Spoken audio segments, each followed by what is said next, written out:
हाय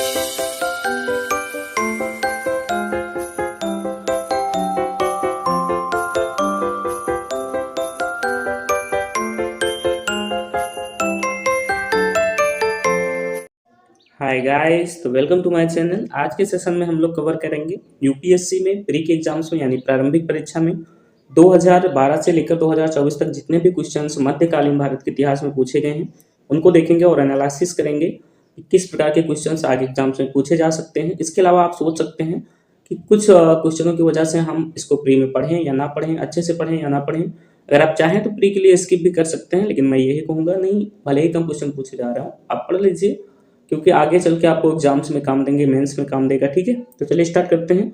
देखिए पहला क्वेश्चन यहाँ पे दिया गया जो 2024 के एग्जाम्स में पूछा गया था। क्या पूछा गया है? मध्यकालीन भारत के निम्नलिखित शासकों में से किसने पुर्तगालियों को भटकल में एक किला बनाने की अनुमति दी थी? तो किसने दी थी? कृष्णदेव राय ने दी थी। ठीक है फ्रेंड्स, आइए नेक्स्ट क्वेश्चन देखते हैं।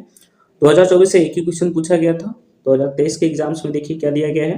निम्नलिखित साम्राज्यों पर विचार कीजिए। ठीक है, यहाँ पे कुछ साम्राज्य दिए गए हैं जिनके बारे में आपको बताना है। क्या बताना है पहले इसको पढ़ लीजिए। होयसल साम्राज्य दिया गया है, गढ़वाल दिया गया है, काकतीय और यादव। आइए देखते हैं क्या पूछ रहा है इनके बारे में। पूछ रहा है उपयुक्त में से कितने साम्राज्य ऐसे हैं जिनका उदय जो है 8वीं शताब्दी ईस्वी में हुआ था या फिर स्थापित हुआ था। तो इनमें से कोई भी साम्राज्य ऐसा नहीं था जो 8वीं शताब्दी से संबंधित हो। तो करेक्ट आंसर हो जाएगा इनमें से कोई नहीं, इनमें से कोई नहीं। आंसर दिया गया है ऑप्शन नंबर डी में। ठीक है फ्रेंड्स, तो D is the correct answer. Next आइए देखिए। अब यहाँ पे देखिए फ्रेंड्स, इसका करेक्ट उत्तर भी डी दिया गया है। इसके अलावा आप यहाँ पे कई सारे जो साम्राज्य हैं उनकी व्याख्या दी गई है, आप चाहे तो पढ़ सकते हैं। पहला देखिए यहाँ पे दिया गया था होयसल। ठीक है, अब होयसल के बारे में बताया गया था कि होयसल साम्राज्य उन शक्तिशाली साम्राज्यों में से एक था जो 10वीं से 14वीं शताब्दी के मध्य में दक्षिण भारत में शासन किया था। ठीक है, तो ये होयसल तो होगा नहीं। ठीक है, इसके अलावा होयसलों के बारे में अगर आप बात करेंगे तो होयसल साम्राज्य की जो आरंभिक राजधानी थी वो वेल्लूर थी, लेकिन इसके बाद में इसकी राजधानी जो है वो हलेवीडु हो जाती है, स्थानांतरित कर दी जाती है। नेक्स्ट आइए देखिए, अगला जो वंश इसमें दिया गया था गढ़वाल। तो गढ़वालों का जो संबंध था वो 12वीं से 13वीं शताब्दी के मध्य था, तो ये भी नहीं होगा। नेक्स्ट इसमें दिया गया था काकतीय या और यादव वंश। तो काकतीय वंश का संबंध 13वीं से 15वीं शताब्दी के मध्य था, तो ये भी नहीं होगा। इस प्रकार ये सारे के सारे गलत हो जाते हैं ऑप्शन। आइए नेक्स्ट क्वेश्चन देखते हैं फ्रेंड्स, क्या दिया गया है। विजयनगर साम्राज्य के इनमें से किस एक शासक ने तुंगभद्रा नदी पर एक विशाल बांध निर्मित किया और नदी से राजधानी तक कई किलोमीटर लंबी एक नहर कुल्या का निर्माण करवाया था? नहर और कुल्या का निर्माण करवाया था किसने? तो देवराय प्रथम ने करवाया था। ठीक है फ्रेंड्स, इसका correct answer option number A हो जाएगा, देवराय प्रथम। नेक्स्ट क्वेश्चन देखिए, मध्यकालीन गुजरात में इनमें से किस एक शासक ने दीव, यानी वही दीव है जो आजकल हमारे यहाँ पे है स्टेट में, दमन और दीव। ठीक है, तो दीव को किसने पुर्तगालियों को सुपुर्द कर दिया था? इनमें से बोल रहा है किसने? तो वो शासक था बहादुर शाह। ठीक है, एक समझौते के तहत, जब आपको पता है 1539 में बहादुर शाह और हुमायूं के बीच युद्ध भी होता है। इससे पहले 1534 ईस्वी में ही पुर्तगालियों के साथ जो बहादुर शाह होते हैं वो एक समझौता कर लेते हैं और यहाँ पे उन लोगों को कारखाने खोलने की इजाजत वगैरह देते हैं और उन्हें दे भी देते हैं। ठीक है, करेक्ट आंसर बहादुर शाह हो गया। नेक्स्ट क्वेश्चन आइए देखिए। देखिए अगर आप इसका व्याख्या देखना चाहते हैं तो देखिए यहाँ पे दिया गया है 16वीं शताब्दी के आरंभ में मुगल सम्राट हुमायूं के आक्रमण के समय जो गुजरात का सुल्तान था बहादुर शाह अत्यधिक दबाव में आ जाता है। इस कारण से वो पुर्तगालियों के साथ समझौता कर लेता है। यहाँ पे देखिए डेट भी दिया गया है, यहाँ पे डेट दिया गया है 1534 में पुर्तगालियों के साथ वसीम की संधि पर हस्ताक्षर करता है और पुर्तगालियों को दीव दे देता है। ठीक है, नेक्स्ट क्वेश्चन आइए देखिए, 2022 से संबंधित है, यानी 2022 में पूछा गया है। मध्यकालीन भारत में शब्द पड़म, ठीक है, यानी जिसको हम पढ़ बोलते थे। ठीक है, यहाँ पे फड़म दिया गया है। फड़ बोलते थे, किसको बोलते थे? तो सिक्कों को बोलते हैं। अगर आप मध्यकालीन भारत पढ़े होंगे तो वहाँ पे फड़ का काफी बार यूज हुआ है। फड़ क्या होता था? जब आप मौर्य काल पढ़ेंगे तो उसमें भी इसके बारे में चर्चा की गई है। फड़ होता था जो सिक्के होते थे उन्हें बोलते थे। तो करेक्ट आंसर बी हो गया, यानी कि सिक्के सही है। यहाँ पे भी इसका करेक्ट आंसर बी दिया गया है, आप चाहें तो देख सकते हैं। आइए नेक्स्ट क्वेश्चन देखते हैं।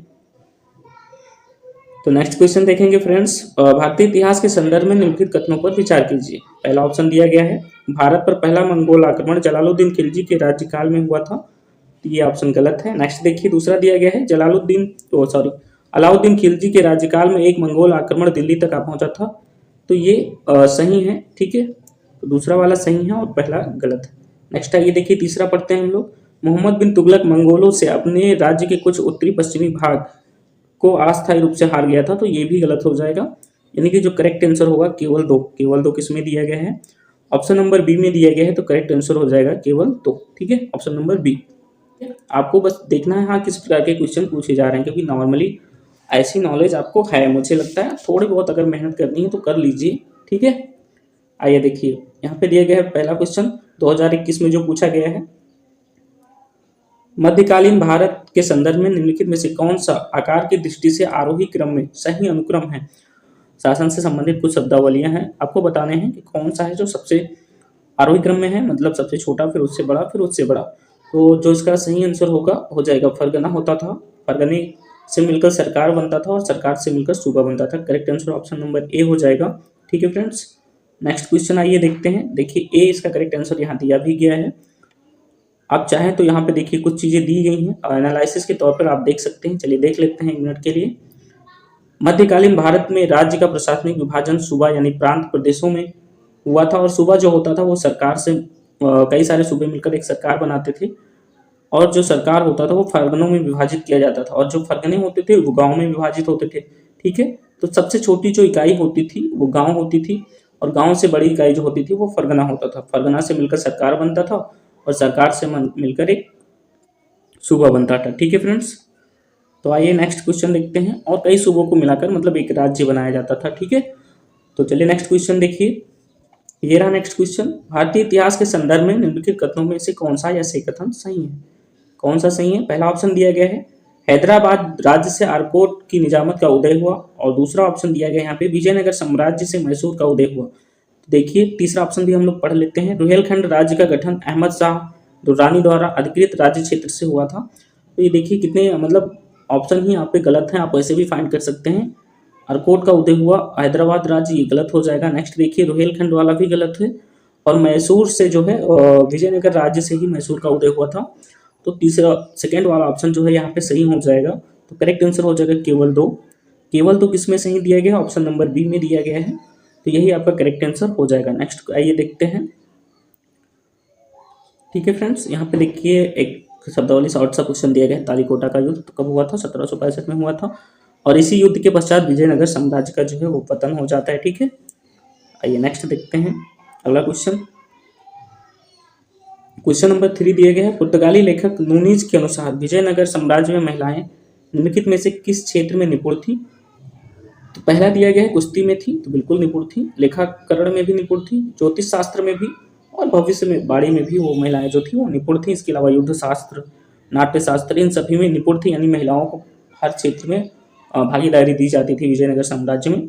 तो ये सभी के सभी करेक्ट आंसर हो जाएंगे। आपसे क्वेश्चन भी पूछा गया था, नीचे दिए गए कोड का प्रयोग कर सही उत्तर बताना था, तो सभी सही हैं। सभी सही किस में दिया गया है, देखिए आई थिंक डी में दिया गया है, डी में दिया गया, तो correct answer option number D हो जाएगा। नेक्स्ट आइए देखिए, देखिए इसका विश्लेषण आप चाहें तो थोड़ा सा देख सकते हैं। 1535 से 37 के मध्य पुर्तगाली यात्री जो नूनीज था उसने भारत की यात्रा की थी, और उसने वहाँ की सामाजिक आर्थिक दशा का विस्तृत वर्णन किया था। इस समय अच्युत देवराय वहाँ का शासन था। नूनीज के अनुसार विजयनगर में जो स्त्रियां थी उनका बहुत सम्मान किया जाता था। कुछ स्त्रियां मल्ल योद्धा थी, यानी कि पहलवानी करती थी, ज्योतिषी थी, ठीक है, जैसे आज भी होता है, सभी क्षेत्रों में महिलाओं को अधिकार दिया गया है। भविष्य वक्ता थी, अंगरक्षिकाएं थी, और सुरक्षाकर्मी भी थी, लेखाकारी थी, लिपिक, संगीतकार होती थी, ये सारी जो थी महिलाएं होती थी। इसके अलावा वो युद्ध में भी भाग लेती थी। ठीक है, नेक्स्ट क्वेश्चन दिया गया क्वेश्चन नंबर 4, निम्नलिखित कथनों पर विचार कीजिए। पहला ऑप्शन है इल्तुतमिश के शासनकाल में चंगेज खान के भगोड़े ख्वारिज में युवराज की खोज में सिंधु नदी तक पहुंचा था, तो बिल्कुल सही ऑप्शन है। इल्तुतमिश के शासनकाल में जो यहाँ पे पर्सिया बोलते हैं, आई थिंक ईरान को पर्सिया ही बोलते हैं, वहाँ के जो राजा थे उनका जो राजकुमार था वो चंगेज खान के डर से भागता हुआ आया था भारत में शरण लेने के लिए। उस समय इल्तुतमिश यहाँ का राजा था, तो उसने शरण देने से मना कर दिया, क्योंकि उसे भी खौफ था चंगेज खान का। चंगेज खान मतलब था यार खौफनाक, है ना। चलिए सेकंड ऑप्शन पढ़ते हैं, पहला ऑप्शन सही है। मोहम्मद बिन तुगलक के शासनकाल में तैमूर ने मुल्तान पर अधिकार किया था और सिंधु नदी पार की थी, तो ये गलत हो जाएगा, ऐसा कुछ नहीं है। जो तैमूर था वो 1398 के करीब में आया था, लेकिन मोहम्मद बिन तुगलक का कार्यकाल जो होता है वो पहले ही खत्म हो जाता है।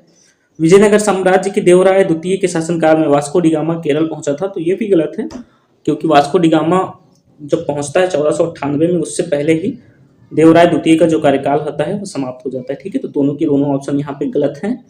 ये वाला गलत है और ये वाला भी गलत है, पहला ऑप्शन ओनली सही है।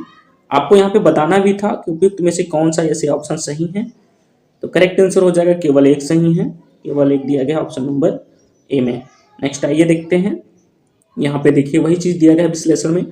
आप पढ़ना चाहें तो पढ़ लें कि मंगोलों के महान नेता चंगेज खान ने पर्सिया यानी ईरान पर आक्रमण कर उसके जो शासक थे यानी कि अलाउद्दीन मोहम्मद ख्वारिज्म शाह को नष्ट कर दिया था। इससे क्या होगा कि इससे क्या होता है कि उसका जो बेटा होता है, ठीक है, जो ख्वारिज्म शाह का यहाँ पे देखिए दिया गया है, बड़ा बेटा युवराज जलालुद्दीन मंगबरनी, ठीक है, वो सिंधु नदी के तट तक आ पहुंचता है भागता हुआ। चंगेज खान उसे पीछे से खदेड़ रहा था और वो भाग रहा था जान बचाने के लिए, और उसने अलाउद्दीन खिलजी से यहाँ पे देखिए सॉरी इल्तुतमिश से उसने क्या किया, सहायता मांगी, लेकिन इल्तुतमिश ने कोई भी सहायता देने से मना कर दिया और फिर वो लौट जाता है। इल्तुतमिश ने अपने राज्य की रक्षा भी कर ली, नहीं तो चंगेज खान गुस्से के मारे यहाँ भी आ जाता। ठीक है, आइए नेक्स्ट देखते हैं। देखिए दिया गया पहला, यहाँ पे 2020 में जो क्वेश्चन पूछा गया है, भारत के इतिहास के संदर्भ में निम्नलिखित घटनाओं पर विचार कीजिए। पहला यहाँ पे दिया गया है, आपको बताना क्या है पहले ये देख लेते हैं। दिया गया है राजा भोज के अधीन प्रतिहारों का उदय, महेंद्र वर्मन प्रथम के अधीन पल्लव सत्ता का स्थापना और परांतक वन के द्वारा चोल सत्ता की स्थापना, गोपाल के द्वारा पाल वंश की स्थापना। पूछ क्या रहा है यहाँ पे हम लोग ये देखते हैं। पूछ रहा है आपसे उपयुक्त घटना का अधीन प्राचीन आरंभ सही कालानुक्रम बताना है, यानी सबसे पहले कौन आया, फिर उसके बाद कौन आया और उसके बाद कौन आया। ठीक है, तो पहले सबसे जो आया था वो था महेंद्र वर्मन। ठीक है, नेक्स्ट आप देखेंगे तो इसके बाद गोपाल आते हैं और पाल वंश की स्थापना करते हैं, तो 2 पे ये हो जाएगा और 3 पे हो जाएंगे राजा भोज और 4 पे हो जाएंगे परांतक। ठीक है, तो यहाँ पे आंसर जो होगा आपका हो जाएगा पहले 2, ठीक है, 2 4 1 3, 2 4 1 3 करेक्ट आंसर हो जाएगा। 2 4 1 3 किसमें दिया है, देखिए यहाँ पे दिया गया है सेकेंड ऑप्शन में 2 4 1 3, लेकिन यहाँ पे सी लिखा हुआ है तो सी ही मान लीजिए इसका करेक्ट आंसर है 2 4 1 3। ऑप्शन इधर उधर हो गया है लेकिन इसका करेक्ट आंसर यही हो जाएगा 2 4 1 3, यही सही क्रम होगा। ठीक है, नेक्स्ट आइए देखते हैं। 2019 में पूछा गया क्वेश्चन है, क्या पूछा गया है, पूछा गया है मुगल भारत के संदर्भ में जागीरदार जमींदार के बीच क्या अंतर था। अब देखिए यहाँ पे दिए गए हैं इसके सोल्यूशन जो है। जागीरदारों के पास न्यायिक पुलिस दायित्वों के एवज में भूमि आवंटन का अधिकार होता था, जबकि जमींदारों के पास राजस्व अधिकार होते थे तथा उन पर राजस्व उगाही को छोड़कर अन्य कोई दायित्व की बाध्यता नहीं होती थी। तो ये गलत है। जो जमींदार थे उनके पास भी पुलिस होते थे, सैनिक होते थे और भी बहुत सारे दायित्व होते थे। ठीक है, तो यहाँ पे लिखा हुआ अन्य कोई दायित्व नहीं होता था, ये गलत हो गया। इस वजह से ये ऑप्शन जो है ये गलत हो जाएगा। नेक्स्ट ऑप्शन हम लोग पढ़ते हैं। दूसरा ऑप्शन दिया गया है जागीरदार को किए गए भूमि आवंटन वंशानुगत होते थे, जबकि जो जमींदार होता था उसे राजस्व का आवंटन जो होता था वंशानुगत नहीं होता था। तो ये भी ऑप्शन गलत हो जाएगा क्योंकि जो जमींदार होता था वो भी वंशानुगत होता था। तो ये दोनों के दोनों ऑप्शन गलत हो गए हैं। आपको क्या बताना है नीचे देखिए, यहाँ पे बताना था आपको उपयुक्त दिए गए कोट में से कौन सा आंसर सही है। तो कोई भी आंसर सही नहीं है, तो करेक्ट आंसर हो जाएगा ना तो पहला सही है और ना ही दूसरा सही है। आइए नेक्स्ट क्वेश्चन देखते हैं। और इसके अलावा अगर इसे आप पढ़ना चाहें, थोड़ी सी व्याख्या देखना चाहें, तो यहाँ पे देखिए देख सकते हैं किस प्रकार के अधिकार जमींदारों को दिए गए थे या फिर जागीरदारों को दिए गए थे। देखिए यहाँ पे कुछ हम लोग पढ़ लेते हैं। मनसबदार को नगद व जागीर दोनों रूपों में परिश्रम दिया जाता था। ठीक है, जब मनसबदारों को जागीर दी जाती थी तो उन्हें जागीरदार कहा जाता था। अतः कहा जा सकता है कि सभी जागीरदार जो थे वो मनसबदार थे। ध्यान से देखेंगे, इसको थोड़ा सा ऊपर कर देते हैं। सभी जागीरदार जो थे वो मनसबदार थे, किंतु सभी मनसबदार जागीरदार नहीं थे। आइए नेक्स्ट क्वेश्चन देखते हैं। ये क्वेश्चन दिया गया है 2 नंबर पे, निम्नलिखित कथनों पर विचार कीजिए। दिल्ली सल्तनत के राजस्व प्रशासन में राजस्व वसूली के प्रभारी को आमिल कहा जाता था। तो बिल्कुल सही है, जो राजस्व वसूली का अधिकारी होता था उसे आमिल कहा जाता था। नेक्स्ट आइए देखते हैं। दिल्ली के सुल्तानों की एकता प्रणाली एक प्राचीन देसी प्रणाली थी। तो ये गलत है। आप सभी को पता है जो एकता प्रणाली होती है वो ब्राह्मणी साम्राज्य के शासनकाल में स्टार्ट होती है भारत में आई थिंक, और बाद में जो इल्तुतमिश आता है उसके शासनकाल में इसको विस्तारित कर दिया जाता है। ठीक है, तो ये ऑप्शन गलत हो जाएगा। नेक्स्ट आइए देखिए तीसरा पढ़ते हैं। मीर बख्शी का पद दिल्ली की खिलजी सुल्तानों के शासनकाल में अस्तित्व में आया। तो ये भी गलत है। क्योंकि ये जो है ये मुगलों के जो मुगल सुल्तान होते थे उनके शासनकाल में अस्तित्व में आया था। तो करेक्ट आंसर आपको यहाँ पे देखिए बताना था उपयुक्त कथन में से कौन सा ऐसे कथन सही है। तो केवल 1 सही है, केवल 1 पहले में दिया गया है, तो पहला आंसर ही इसका सही हो जाएगा। नेक्स्ट आइए देखते हैं।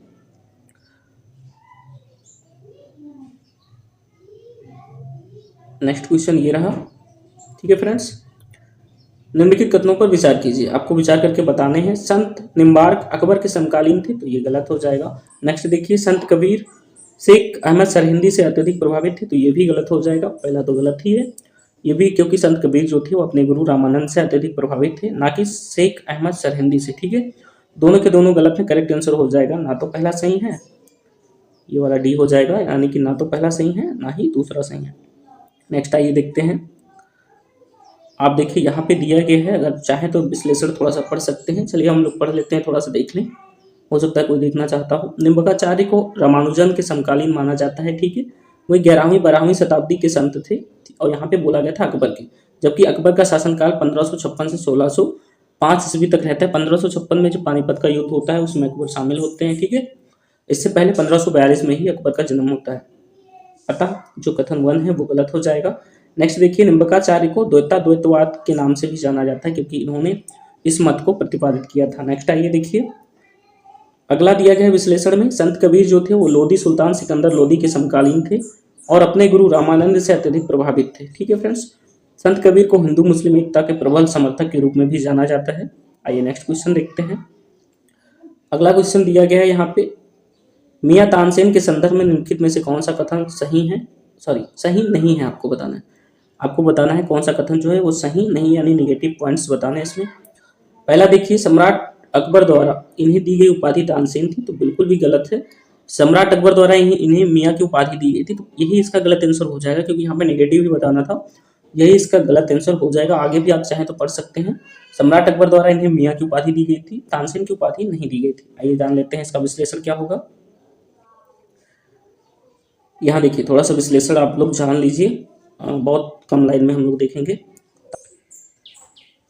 तो इसका थोड़ा सा विश्लेषण देख लेते हैं फ्रेंड्स। तानसेन के बचपन का नाम रामतनु पांडे था। ग्वालियर के राजा मान सिंह तोमर और उनके पुत्र द्वारा विक्रमजीत जिनका नाम था ने इन्हें तानसेन की उपाधि प्रदान की थी। अब देखिए, इन दोनों के बारे में दिया गया, क्यों? क्योंकि जहां भी साक्ष्य मिला है वहां इन दोनों के बारे में साक्ष्य मिला है। ठीक है, इसके अलावा कुछ जो इतिहासकार हैं, देखिए यहाँ दिया गया है, कुछ इतिहासकारों का एक वर्ग है जो ये मानता है कि रीवा नरेश रामचंद्र सिंह ने इन्हें तानसेन की उपाधि दी थी। तो ये सारे इससे संबंधित जो फैक्ट थे वो हमने बता दिए हैं, क्योंकि हो सकता है फ्यूचर में कभी वनडे एग्जाम्स में आपके पूछ लिया जाए, क्योंकि इसी एग्जाम्स में पूछा जाना तो मुश्किल है, यूपीएससी क्वेश्चन बहुत कम रिपीट करती है। ठीक है, नेक्स्ट देखिए, अकबर ने इन्हें मियां की उपाधि प्रदान की थी, अतः विकल्प जो भी दिया गया था ए वो सही है, और सही नहीं है, क्योंकि ए में तो वहां पे लिखा हुआ था तानसेन। ठीक है, तो यहाँ पे कुछ टाइपिंग मिस्टेक हुआ है। ठीक है, इसको इरेज कर दीजिए आप। नेक्स्ट क्वेश्चन आइए देखिए, इनमें से किस मुगल सम्राट ने सचित्र पांडुलिपियों से ध्यान हटाकर चित्राधार एल्बम यानी कि व्यक्तिगत रूपों का जो चित्र थे उस पर अत्यधिक जोर दिया? तो किसने दिया था? तो जहांगीर ने दिया था। ठीक है फ्रेंड्स, नेक्स्ट आइए देखते हैं। अगला क्वेश्चन दिया गया है, निम्नलिखित विदेशी यात्रियों में से किसने भारत के हीरो और हीरो की खदानें जो थी भारत में उसका विस्तृत चर्चा की है? तो किसने की है फ्रेंड? तो उसने की है ट्रेवनियर ने। ठीक है, किसने की है? ट्रेवनियर। ट्रेवनियर के बारे में थोड़ा सा चाहे तो जान ले, वैसे जानते होंगे आप ट्रेवनियर। ठीक है, यह एक फ्रांसीसी खोजकर्ता या फिर व्यापारी था जिसने भारत में हीरो की खदानों का विशेष उल्लेख किया है। निम्नलिखित में से कौन सा एक काकतीय राज्य में अति महत्वपूर्ण समुद्र पतन था? तो काकतीय राज्य में सबसे महत्वपूर्ण जो पतन था वो था मोटुपल्ली। इसके अलावा यहाँ पे ककीनाडा दिया गया है, नेल्लोर दिया है, मछलीपट्टनम या फिर मसूलीपट्टनम दिया गया है, ये गलत हो जाएंगे, बी आंसर इसका करेक्ट हो जाएगा। नेक्स्ट आइए देखते हैं। अब यहाँ पे चाहिए तो आप विश्लेषण पढ़ लीजिए, कोई खास है नहीं विश्लेषण इसका। ठीक है, आइए नेक्स्ट देखते हैं। वर्ष 2016 का एक क्वेश्चन है, 17 में आई थिंक एक ही दिया गया था। वर्ष 2016 का क्वेश्चन यहाँ पे दिया गया है, ऊपर कर देते हैं। विजयनगर के शासक कृष्णदेवराय की कराधान व्यवस्था से संबंधित निम्नलिखित कथनों पर विचार कीजिए। विजयनगर की जो कराधान व्यवस्था थी उसके बारे में आपको बताना है। पहला ऑप्शन दिया गया है, भूमि की गुणवत्ता के आधार पर भू राजस्व की दर नियत होती थी, और दूसरा ऑप्शन दिया गया है, कारखानों के निजी स्वामी एक औद्योगिक कर देते थे। तो बिल्कुल सही है, दोनों के दोनों ऑप्शन यहाँ पे करेक्ट हो जाएंगे। ठीक है फ्रेंड्स, आपको बताना था यहाँ पे उपयुक्त कथनों में से कौन सा ऐसे कथन सही है, तो दोनों के दोनों सही है। करेक्ट आंसर हो जाएगा सी, यानी कि दोनों ऑप्शन जो है वो सही है। आइए नेक्स्ट क्वेश्चन देखते हैं। नेक्स्ट क्वेश्चन ये रहा, भारतीय इतिहास के संदर्भ में जो मध्यकाल में एक शब्द यूज होता है बंजारा, उसके बारे में आपको बताना है कि बंजारा किसके लिए यूज होता था। तो बंजारा विशेष तौर पर जो व्यापारी होते थे उसके लिए यूज होता था। आज भी हमारे यहाँ पे बंजारे जो होते हैं वो जानवरों को लेके एक जगह से दूसरी जगह घूमते रहते हैं। ऐसे ही पहले के काल में भी होता था, वो ये लोग जानवरों का व्यापार करते थे, घोड़ों का या फिर गायों का, भैंसों का, ऊँटों का, ठीक है। इस तरह के जानवरों को लेके ये लोग घूमते रहते थे। अगला क्वेश्चन दिया गया है, मध्यकालीन भारत के आर्थिक इतिहास के संदर्भ में अर्घट्टा, अर्घट्टा जो शब्द है वो किसे निरूपित करता है। तो अर्घट्टा क्या होता था फ्रेंड्स, भूमि की सिंचाई के लिए प्रयुक्त जल चक्र यानी वाटर व्हील जो होता था उसे अर्घट्टा बोलते हैं। नेक्स्ट आइए देखते हैं। अगला क्वेश्चन दिया गया है, 2015 में पूछा गया है, वर्ष 2015 में पूछा गया है, निम्नलिखित युग्मों पर विचार कीजिए। एक तरफ मध्यकालीन भारतीय राज्य हैं और उनके वर्तमान क्षेत्र दिए गए हैं। आपको बताना है कौन सा क्षेत्र जो है वो इस समय कहाँ पे पड़ता है। जैसे कि चंपक है, ये मध्य भारत में है, तो ये गलत है क्योंकि चंपक जो है ये पश्चिमी हिमालय क्षेत्रों में पड़ता है, ठीक है। तो मध्य भारत इसका गलत ऑप्शन हो जाएगा। नेक्स्ट देखिए, अगला दिया गया है, दुर्गत जम्मू कश्मीर है, बिल्कुल सही है।